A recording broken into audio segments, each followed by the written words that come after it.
Le Liban. En envahissant le Liban, les Israéliens entraient pour la première fois en guerre sans que leur existence soit vraiment menacée. Ils avaient prévu une guerre éclair afin de détruire les bases de l'OLP au sud du Liban. D'autre part, pour la première fois, un char de combat de conception israélienne allait affronter les meilleurs blindés des pays de l'Est. Des bombardiers de combat de grande précision furent utilisés pour les bombardements aériens. L'armement soviétique le plus récent rivalisait avec les techniques les plus sophistiquées du bloc occidental. Tout cela était observé par le nouvel espion du ciel. L'ennemi d'Israël était Yasser Arafat, leader de l'OLP, qui comptait 15 000 hommes issus de 8 factions différentes. Son principal bataillon regroupait au sud Liban les 6 000 hommes de la brigade Castel. Ne disposant que de peu d'armes lourdes, il n'avait d'autre alternative que la tactique de la guérilla. Le président Hafiz al-Assad dirigeait en personne les troupes syriennes qui constituaient une brigade. Général de l'armée de l'air, il avait déjà pris part à 2 guerres contre Israël en tant que ministre de la Défense pendant la guerre des 6 jours et président de la Syrie en 1973. Ariel Sharon, actuellement ministre de la Défense d'Israël, était le responsable de la stratégie aérienne. Héros de la bataille des 6 jours, il fut aussi l'artisan de la victoire dans la guerre de Yom Kippour.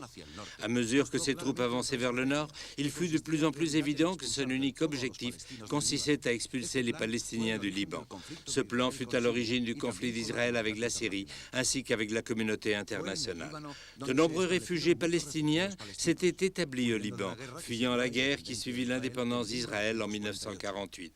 La majorité se rendait d'abord en Jordanie afin de mener des actions terroristes dans les bases des Fédéines.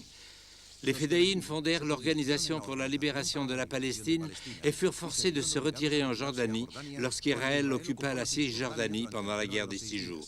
La Jordanie fut obligée de prendre des mesures contre ces activités anti-israéliennes. En 1970, pendant le septembre sanglant, les chars de combat palestiniens furent détruits dans les rues d'Amman. C'est alors que le colonel Nasser, leader égyptien, exigea que le Liban garantisse l'autonomie de la Palestine sur son territoire. Dispersés à travers le Liban, ces attentats mirent rapidement fin à une paix fragile entre les 17 factions religieuses de l'OLP, ce qui entraîna la guerre civile de 1975. Un demi-million de Palestiniens constituèrent alors un État dans l'État, parmi lesquels environ 20 000 hommes militarisés. Après 18 mois de durs combats au cours desquels les chrétiens subirent de lourds revers, la Syrie dut intervenir. Le Liban fut alors divisé en 2 parties. Le sud resta sous le contrôle de l'OLP, qui intensifia ses attaques contre les fragiles implantations israéliennes du Nord. En 1978, pour couper court à cette situation, les Israéliens occupèrent militairement le sud du Liban afin d'en expulser les Palestiniens. Toutefois, en Israël, les partisans de la guerre ont fortement critiqué cette action, la considérant comme une erreur de tactique. Elle n'avait en effet pas prévu que les forces de l'OLP s'échapperaient vers le nord du fleuve Litanie. Par ailleurs, l'occupation du Liban Sud par les Nations Unies ne put éviter que l'artillerie de l'OLP attaque les frontières du nord d'Israël. En 1981, la Syrie brandit le fer de lance en déployant des batteries de missiles SAM dans la vallée de Bekaa afin de protéger ses avions contre les attaques israéliennes. Les attentats constants de l'OLP ont convaincu Israël de la nécessité d'une autre invasion. Elle fut retardée 4 fois jusqu'à ce que l'escalade d'agression réciproque atteigne son paroxysme en 1982. Une attaque précise et inattendue contre un stade de football de Beyrouth fut la riposte foudroyante à une tentative d'assassinat d'un ambassadeur israélien à Londres. Il s'agissait du quartier général de l'OLP dont le sous-sol abritait un dépôt provisoire d'armes et de munitions. Les représailles de l'OLP ne se firent pas attendre. Israël organisa alors l'opération appelée Paix pour la Galilée, dont l'objectif essentiel était d'expulser les forces de l'OLP se trouvant au sud de Tyr. Cette opération était couverte par un déploiement d'amphibies afin de leur couper la retraite au nord de Sidon. Heure H, dimanche 6 juin. La guerre des 6 jours avait commencé 15 ans plus tôt, exactement à la même date. Les blindés du général Drori arrivent à la frontière, s'alignant sur un front de 100 km. Les véhicules sont recouverts de bâches rouges pour que les avions puissent les identifier. On compte au total 1250 tanks, protégés par un grand nombre d'engins autopropulsés et 1500 blindés Zelda pour transporter les effectifs.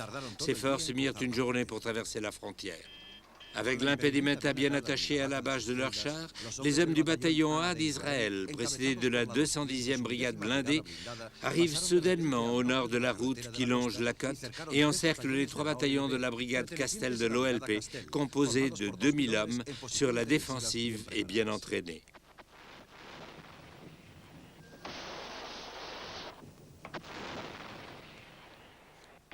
Avant l'assaut des chars, des engins autopropulsés sont utilisés pour affaiblir les positions ennemies en les bombardant à une distance d'environ 30 km. Simultanément, certains objectifs situés autour de Tyr et de Sidon sont bombardés et l'infanterie motorisée de la 90e division s'avance en faisant un détour afin de s'assurer une tête de pont au nord du fleuve Litanie. Le barrage du feu est ainsi couvert par des bombardements aériens auxquels répond l'artillerie anti-aérienne. La ligne de défense de l'OLP, nommée Abdul Nasser El Nahar, placée au centre du dispositif de défense, autour du camp de réfugiés, était le principal objectif.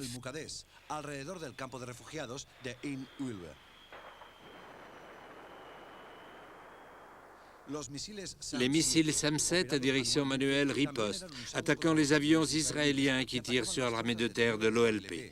Celle-ci préparait des embuscades contre l'infanterie blindée avec des grenades propulsées par des fusées. Les incursions aériennes continuent pendant quelques jours. Rapidement établie, la stratégie israélienne visait à encercler avec décision les zones fortement défendues par l'OLP, comme Sidon, de manière à ce que l'avant-garde puisse progresser rapidement.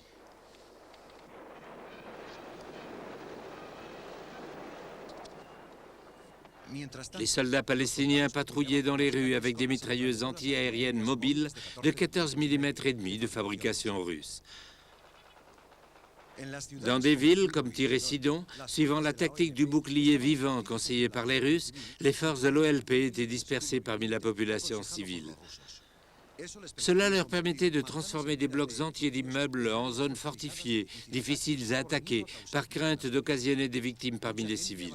Les Israéliens ayant renoncé à l'effet de surprise, en annonçant par la radio et par des tracts que les villes devaient être évacuées pour éviter des victimes innocentes au moment de l'invasion, les habitants abandonnèrent leur foyer.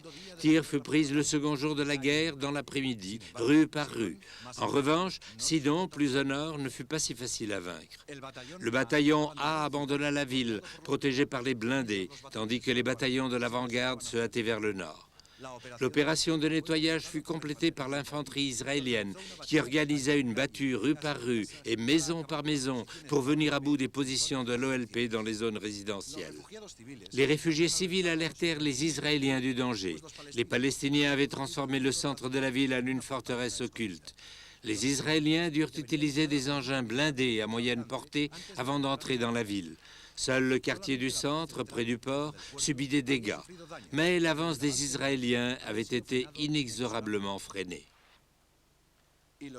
Les Israéliens prirent à tâche de créer un climat de confiance dans la population civile qui avait souffert de la guerre. Ils organisèrent un dispensaire militaire où l'on soigna plus de 250 personnes en quelques jours.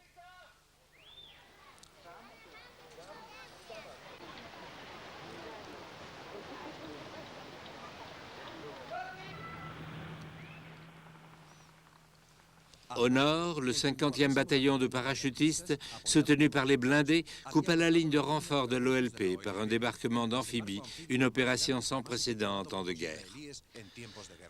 Du fait des dégâts occasionnés par la guerre, de nombreux prisonniers s'étaient défaits des uniformes qui les identifiaient comme des membres de la brigade Castel d'Al-Fatah, tandis que d'autres luttaient habillés en civil. Pendant cette guerre, en vertu de la Convention de Genève, après avoir été interrogés, des centaines de prisonniers furent traités comme prisonniers de guerre. On leur avait bandé les yeux afin qu'ils ne puissent pas reconnaître l'endroit où ils avaient été transportés, un camp de prisonniers près de Tyr. Les Israéliens se dirigèrent ensuite vers le nord afin de rejoindre le bataillon A. Il était clair que la tournure qu'avait pris le conflit satisfaisait la stratégie des Palestiniens, laquelle consistait à résister et à continuer le plus longtemps possible à causer des pertes à l'ennemi afin de démoraliser l'opinion publique israélienne. Lorsque Sidon tomba, Israël avait perdu 200 hommes et compté 1200 blessés. Sa stratégie avait coûté à l'OLP 1 millier de morts et quelques 2000 blessés. En mobilisant continuellement des engins autopropulsés équipés de canons de 175 mm et des chars de combat, il apparut évident qu'Israël avait décidé de changer de tactique.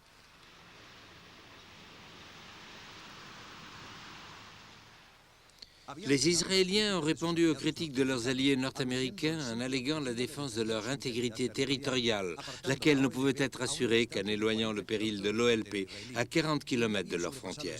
Cependant, ils outrepassèrent largement cette limite en prenant Sidon.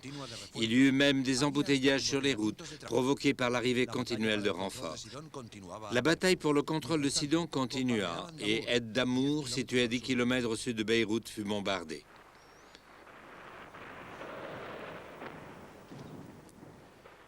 C'était une ville chrétienne, mais l'OLP massacra ses habitants pendant la guerre civile et occupa le territoire.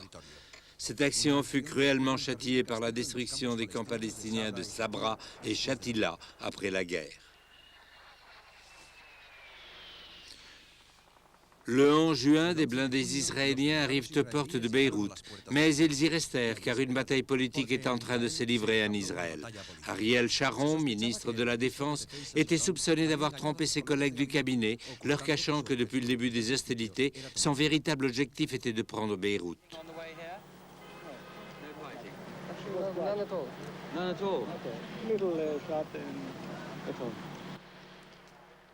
Les mitrailleuses menaçaient des points stratégiques de la ville, mais pour l'instant, elles restaient silencieuses. Cet arrêt à la porte de la ville fut, comme cela ne tarde pas à apparaître, une grave erreur de tactique.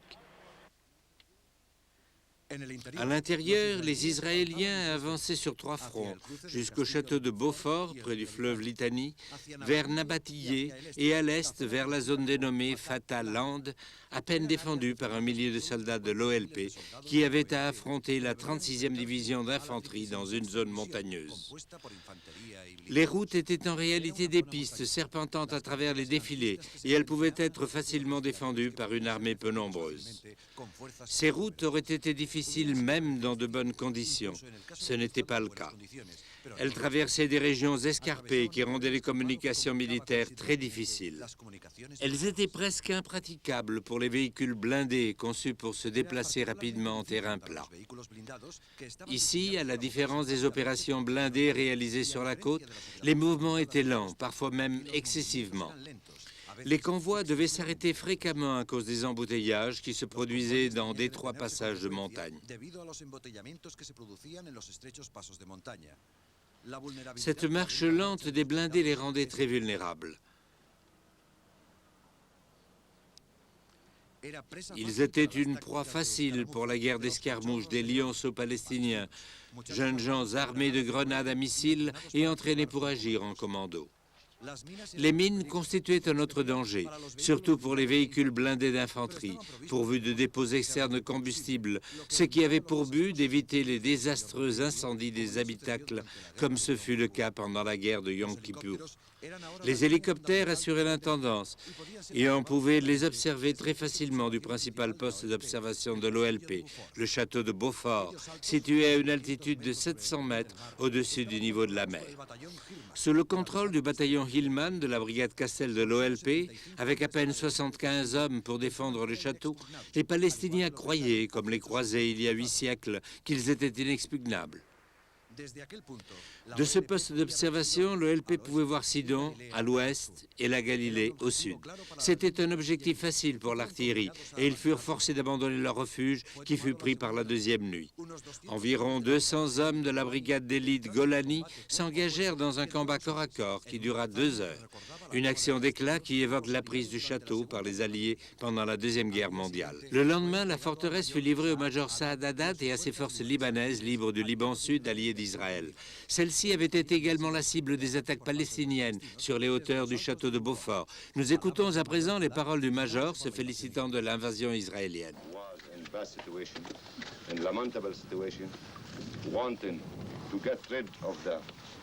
Occupying forces, but was not able to do it alone.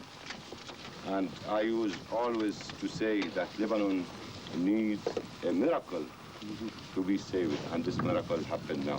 And thank you very much. Le château de Beaufort ouvrait également un passage vers le nord, en direction des points stratégiques du fleuve Litani et de la vallée de Bekaa.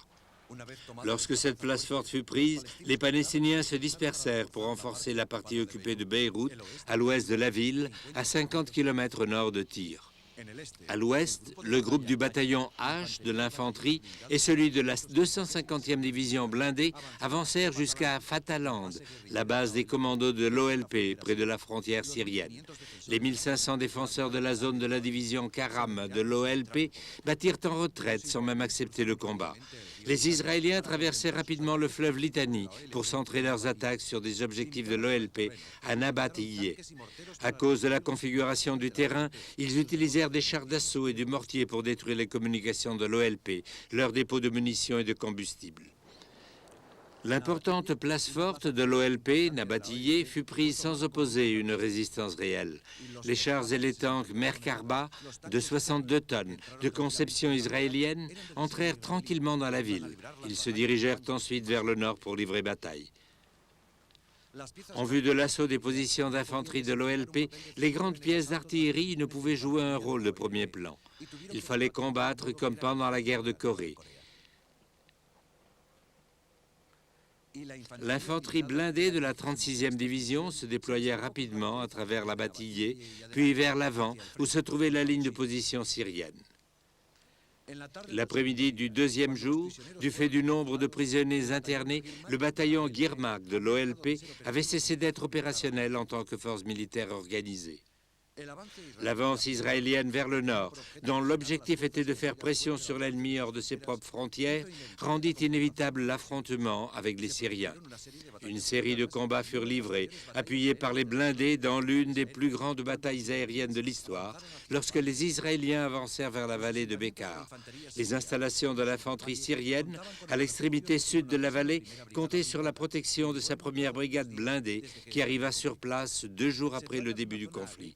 Région agricole et d'élevage, la configuration du terrain permettait de se cacher et de se protéger du tir sur les pentes des montagnes environnantes.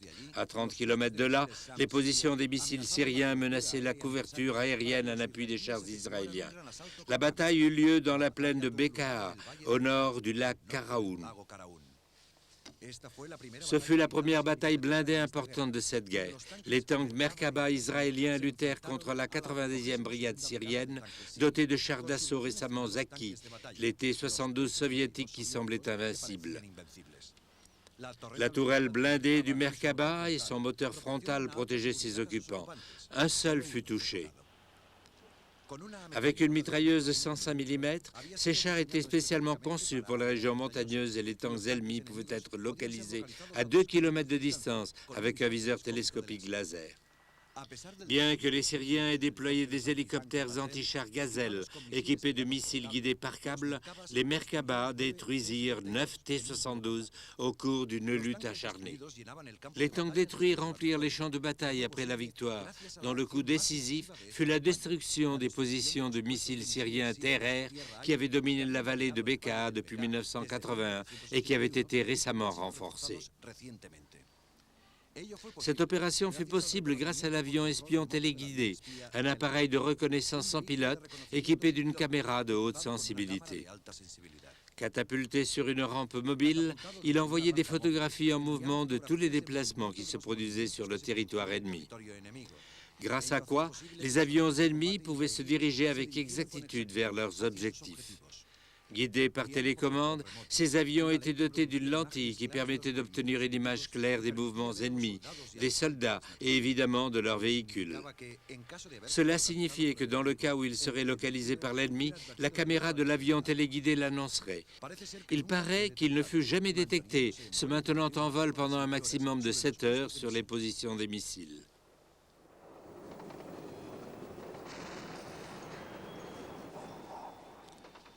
Les avions israéliens qui attaquaient les postes de missiles utilisaient des bombes intelligentes, lesquelles interceptaient le système de radar des missiles pour ne pas être localisés ni abattus. Ils détruisirent 17 batteries de missiles et 2 furent rendues inutilisables sans causer de victimes.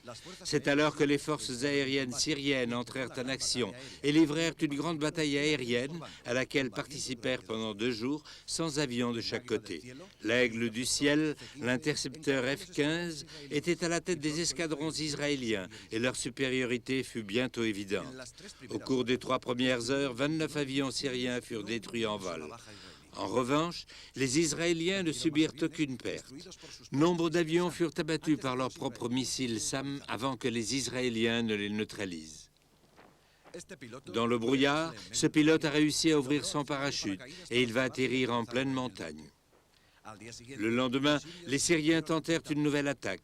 Ils perdirent 35 MiG, outre les 75 avions abattus dans leur rang ou étant pratiquement hors de combat.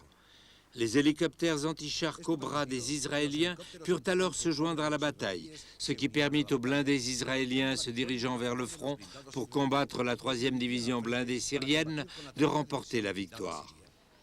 Ils luttaient pour le contrôle de l'autoroute Beyrouth-Damas, à son passage par la montagne de Chouf. Mais les objectifs d'Israël, comme antérieurement sur la côte, avaient encore changé. Tandis que les blindés occupaient des positions stratégiques en fonction des possibles champs de bataille, l'artillerie autopropulsée détruisit les villes de l'OLP situées tout au long de l'autoroute.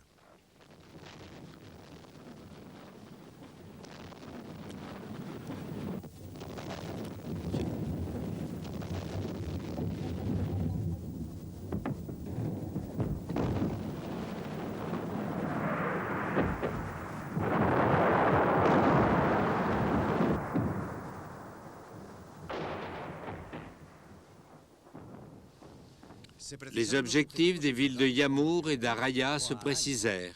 Le contrôle de la route principale de Beyrouth fut pris, tandis que l'artillerie pilonnait les positions de l'OLP et les lignes de communication.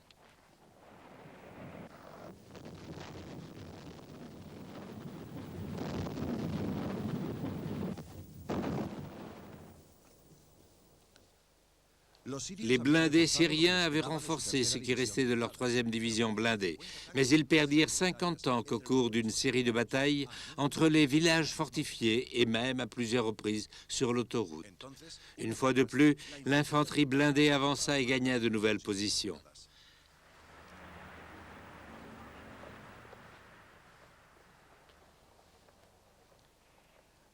À pied, ils organisèrent la classique battue, maison par maison, afin de venir à bout d'une possible résistance syrienne ou de l'OLP.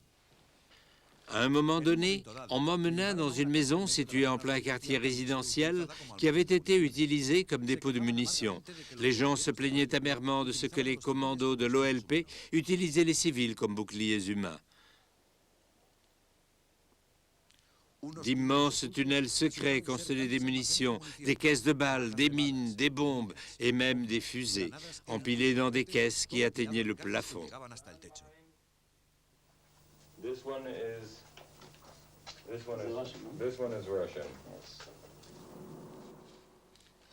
À l'extérieur, des tanks étaient alignés et leurs canons visaient Beyrouth. Un cessez-le-feu avait été négocié avec les Syriens. Les Israéliens étaient à présent en communication avec leurs alliés, les chrétiens du Nord. Ils allaient compléter ensemble l'encerclement de la capitale libanaise. La guerre d'usure était sur le point de commencer. Les Israéliens arrivèrent à Beyrouth 6 jours après avoir traversé la frontière du Liban. Mais au lieu d'y pénétrer sans tarder, afin de chasser définitivement l'OLP de la ville, ils suspendirent le combat, ce qui permit aux hommes d'Arafat de se retrancher confortablement. La bataille la plus terrible de toute la guerre était en train de se préparer.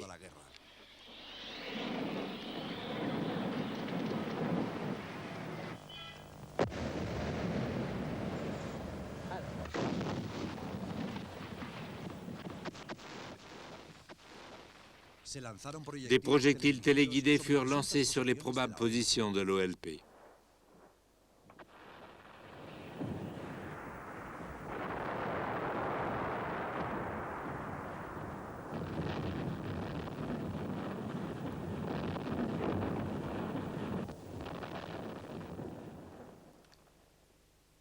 L'artillerie et les chars qui avaient encerclé la ville tiraient sur des objectifs spécifiques.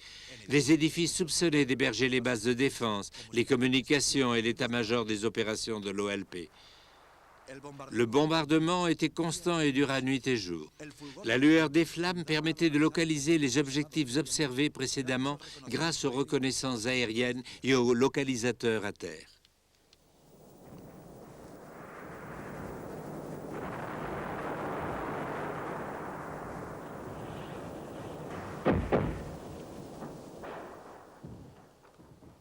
Une autre aurore illumine les débris funestes de la bataille nocturne.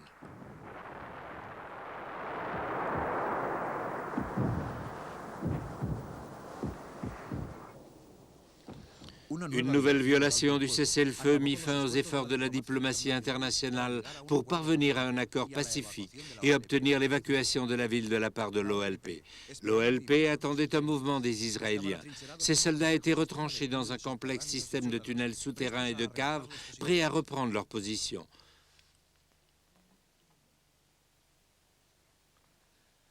Ils continuaient à lancer avec acharnement des grenades propulsées par des fusées, lesquelles avaient déjà infligé de graves dommages aux blindés israéliens. Pendant ce temps, les hommes se reposaient et accomplissaient leurs tâches domestiques. La sortie des tranchées du front était à l'arrière-garde. On arrivait par un tunnel d'environ 700 mètres. Loin des tirs de l'artillerie, les nouvelles recrues s'entraînaient comme francs-tireurs pour les batailles de rue qui semblaient inévitables. Ils utilisaient des Dragunov soviétiques que les Occidentaux considéraient peu précis. Mais imperturbablement, ils visaient l'ennemi malgré leurs échecs. L'OLP continue à utiliser sa tactique des boucliers humains, comme le démontrent les installations antiaériennes et un vieux tank T-34-85 stationné près des logements occupés par des civils. En dépit de tout, l'attitude fataliste de ces hommes était incroyable. On this side, waiting die. We don't afraid from die. We came here to die. Mais cette tragédie concernait également la population.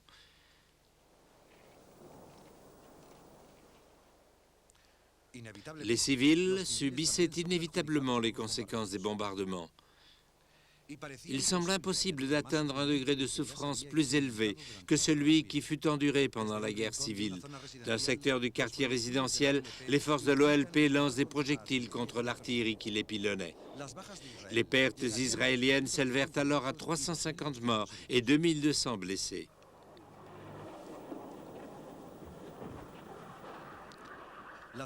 L'armée de l'air soutenait l'artillerie en effectuant chaque jour des bombardements précis qui atteignirent leur zénith au mois d'août.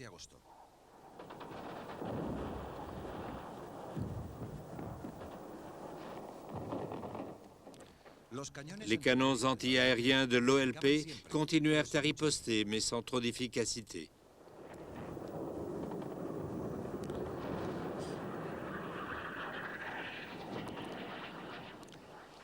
Comme l'artillerie, les bombardiers de combat attaquèrent des objectifs que l'on croyait être des casernes de l'OLP. Mais il s'agissait d'une innocente fabrique de cordage.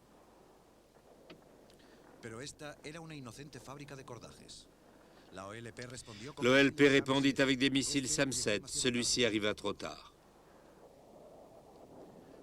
Observez comme le sol tremble. C'était un immense arsenal souterrain de munitions.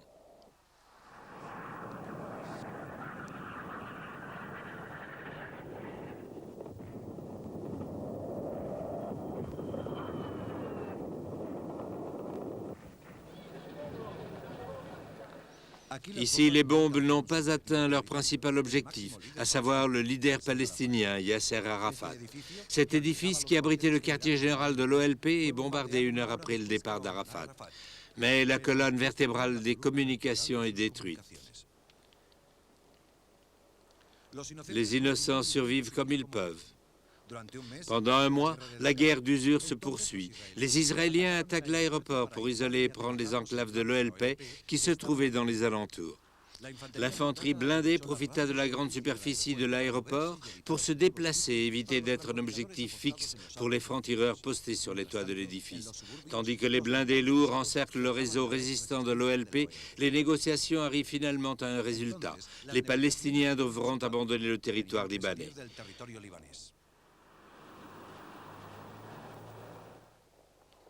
Nous voyons ici un bataillon de Versiglaris italiens de la petite armée multinationale qui surveille le départ définitif des francs-tireurs de l'OLP vers d'autres pays arabes comme la Tunisie, le Yémen et la Syrie. Les traditionnels saluts accompagnés de salves signifient que la défaite peut constituer un triomphe, celui de la résistance héroïque opposée pendant 2 mois à l'ennemi israélien.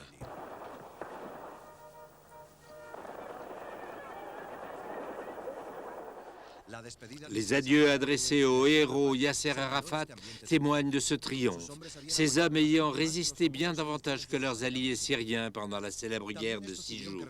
Bien que les 2700 hommes de la 80e brigade durent battre en retraite sur l'autoroute de Damas, les salves redoublèrent au passage du bataillon Fatah.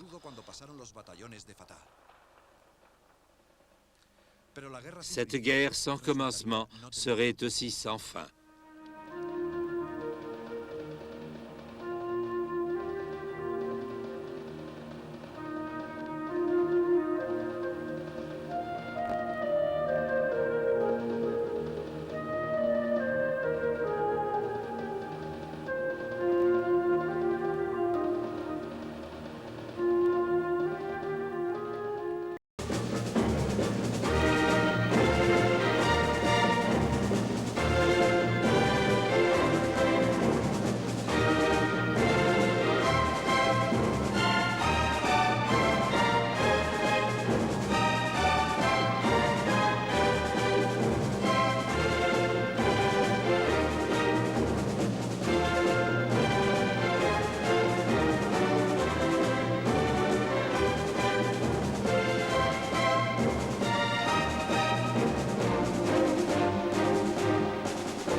La guerre des Malouines.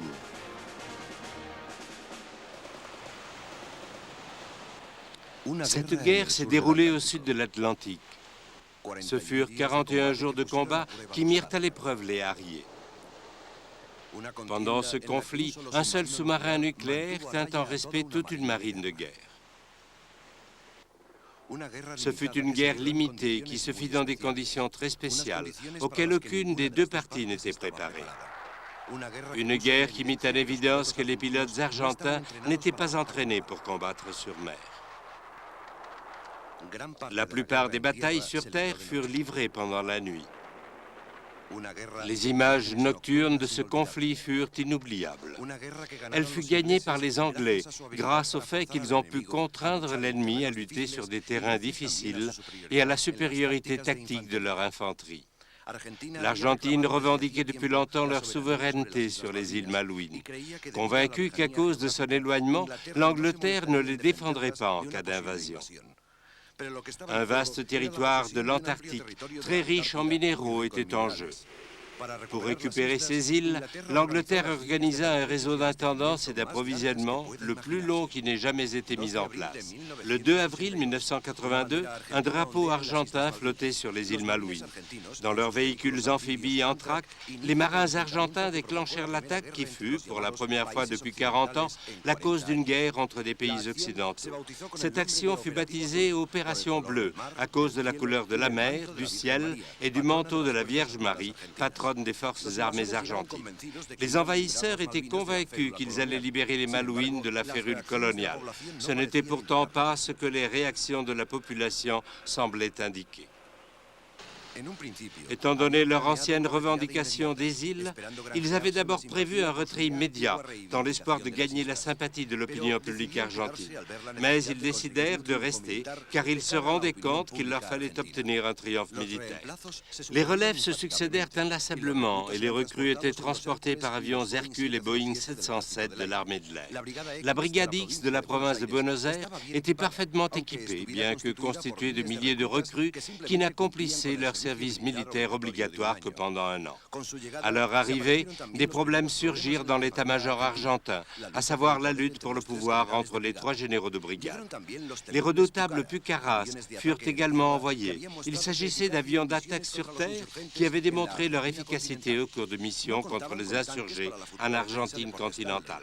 On n'avait pas prévu d'avoir recours aux tanks pour la future défense de Port Stanley.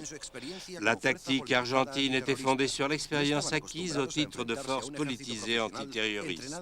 Les généraux argentins n'avaient pas l'habitude d'affronter une armée professionnelle entraînée, selon les normes de l'OTAN.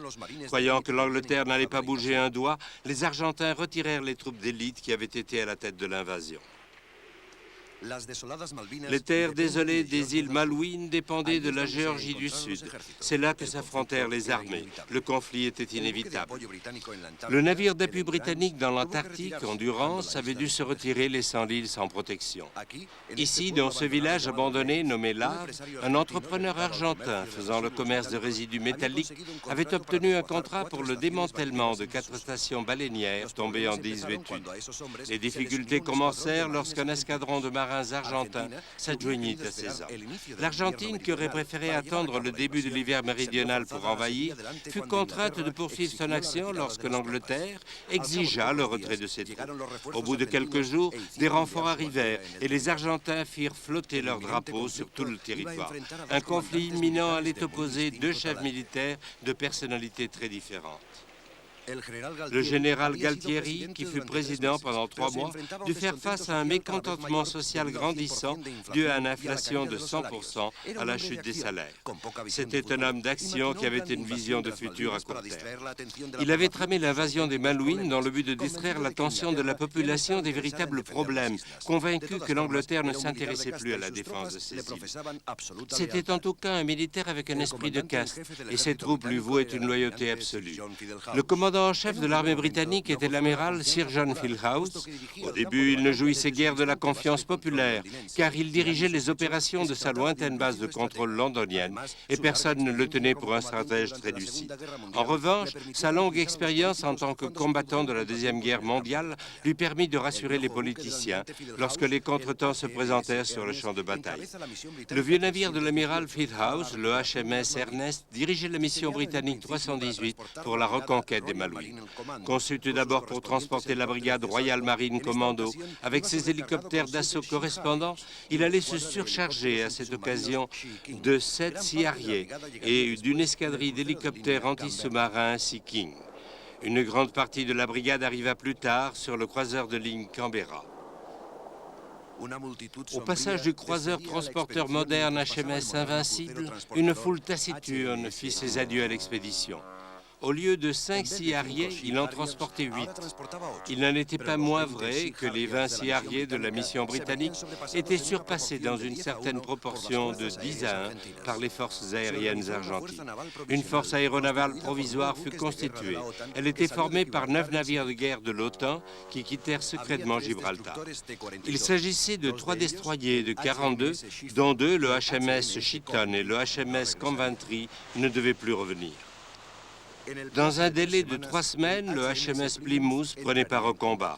On comptait également 3 frégates, la moderne HMS Harrow et ses 2 navires frères, Antelope et Ardennes, qui devaient être coulés par des bombes argentines. Pour s'emparer de la Géorgie du Sud, le HMS Andrews s'unit au Plymouth, tandis que le navire jumeau HMS Glamorgan résista à l'attaque d'un missile Exocet lancé de la Terre. Au total, 52 marins perdirent la vie sur ces vaisseaux. Sir Galahad quitta l'Angleterre le jour suivant. Son nom devint synonyme du plus grand désastre de la mission britannique.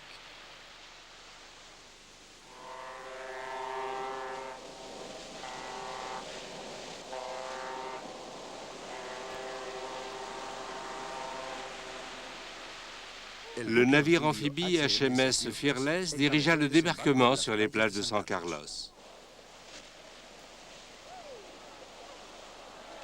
Un ferry de la mer du Nord, le Norland, transporta le 2e bataillon de parachutistes vers les champs de bataille décisifs des Malouines. Naviguant avec la brigade du 3e commando à son bord, le Canberra avait plus fière allure. En mer, on mettait au point les différentes tactiques en vue de la bataille. Le missile Seawinder atteint tout signal lumineux suspect. Ce missile se révéla l'une des armes les plus utilisées de cette guerre, abattant plus d'avions argentins que n'importe quelle autre pièce d'artillerie. Les Harriers fournissaient leur appui logistique sur terre. Ils eurent un rôle décisif au cours des batailles sur terre.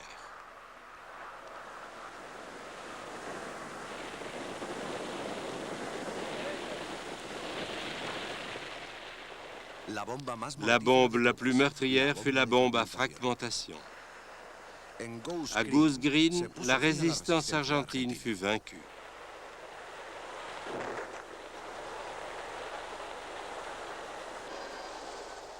Une seule compagnie d'infanterie de marine fut transportée par l'Hermès. Ces exercices d'entraînement servaient à la fois de propagande.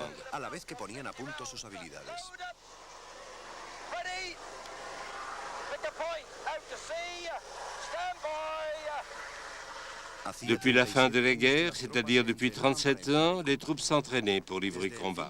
Les missiles anti-tanks étaient des armes dévastatrices dans les tranchées.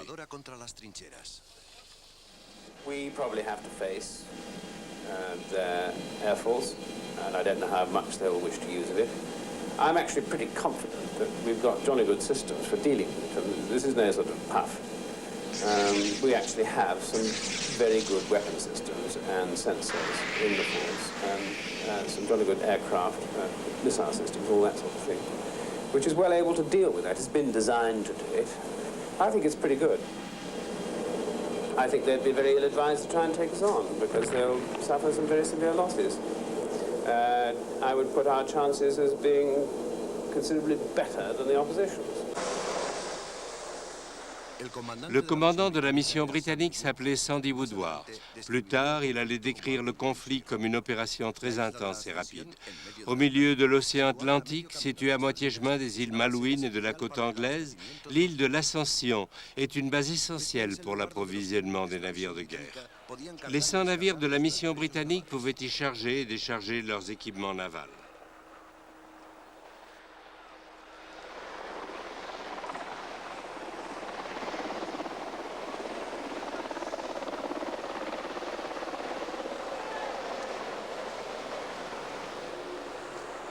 Ils parvenaient à la grande base aérienne que les Américains avaient louée en Angleterre. Cette base de stationnement de troupes était devenue momentanément l'aéroport le plus encombré du monde. La ligne d'approvisionnement la plus longue de l'histoire de la guerre fonctionna parfaitement durant tout le conflit. Les négociations diplomatiques en vue d'éviter la guerre ainsi que les manœuvres de regroupement des navires obligèrent plusieurs bateaux à rester dans la base. Pendant ce temps, le groupe en tête de l'expédition se mit en marche vers le sud.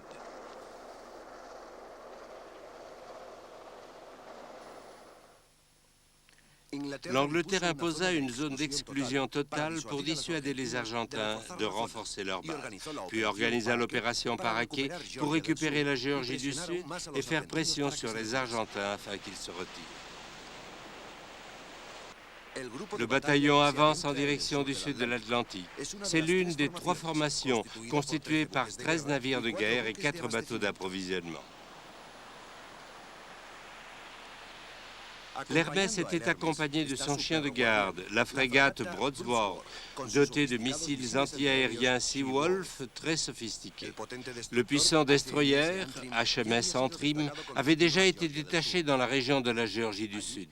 Une barrière de feu fut lancée par le HMS Plymouth, dirigée contre les montagnes environnantes, assurant ainsi la reddition argentine sans qu'il fût nécessaire de déclencher le combat. Auparavant, les SAS se trouvèrent au bord du désastre lorsque 2 hélicoptères entrèrent en collision en effectuant un atterrissage forcé derrière les positions argentines. Le sous-marin argentin Santa Fe déposa à terre 40 soldats de l'infanterie de marine en renfort avant d'être rendu inutilisable par les hélicoptères britanniques et traîné jusqu'à la plage de Biftikani. Lorsque les Royal Marines débarquèrent, les Argentins se rendirent sans échanger un seul coup de feu.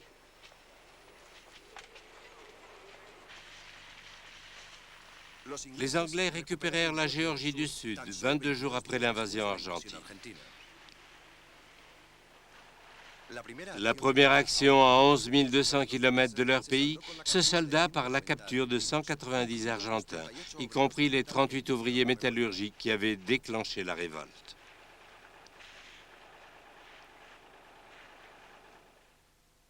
Lorsque l'avant-garde de la mission britannique entra dans la zone d'exclusion totale, elle put détecter la présence de la marine argentine au cours d'une attaque qui se développa sur 3 fronts. Afin de neutraliser cette menace, on donna l'ordre au sous-marin nucléaire Conqueror d'attaquer le croiseur argentin Belgrade, considéré comme le danger le plus rapproché. Les attaques aériennes massives des Argentins furent les seuls combats aériens de toute la guerre. L'attaque de missiles de terre exaucés contre le navire radar de la mission britannique HMS Sheffield fut la plus efficace. Le bataillon entra dans la zone d'exclusion totale le 1er mai. Les Sea Harriers se préparent pour leur premier combat, le bombardement de l'aéroport de Port Stanley. Auparavant, la piste avait été atteinte par l'une des 21 bombes lancées par un seul bombardier Vulcan venant de l'Ascension et qui dut se ravitailler 7 fois en carburant sur le trajet.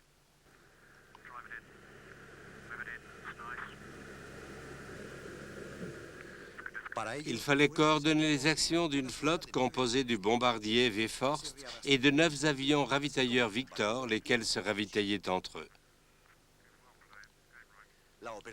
L'opération Blackback One fut conçue afin d'empêcher les avions réacteurs argentins ultra-rapides d'utiliser l'aéroport, les obligeant à rester sur leur base du continent, limitant ainsi leur efficacité.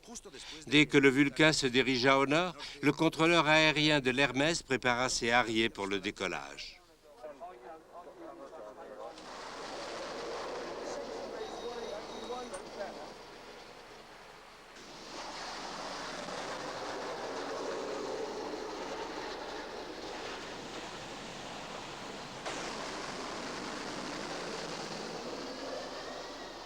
À cette époque, le nombre des avions participants était maintenu secret.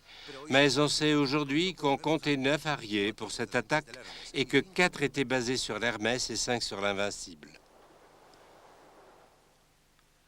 À 256 km à l'est, le soleil se lève à Port Stanley. Les envahisseurs argentins se sont maintenus sans difficulté à cet endroit pendant 4 semaines. Maintenant, les Harriers descendent en piqué. En formation de 8, ils évitent l'artillerie antiaérienne grâce à leur vitesse et à la surprise.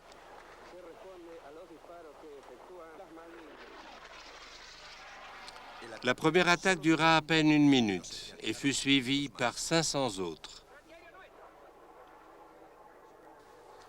Ils volaient trop bas pour détruire complètement la piste d'atterrissage, mais ils incendièrent un dépôt de carburant et détruisirent quelques édifices.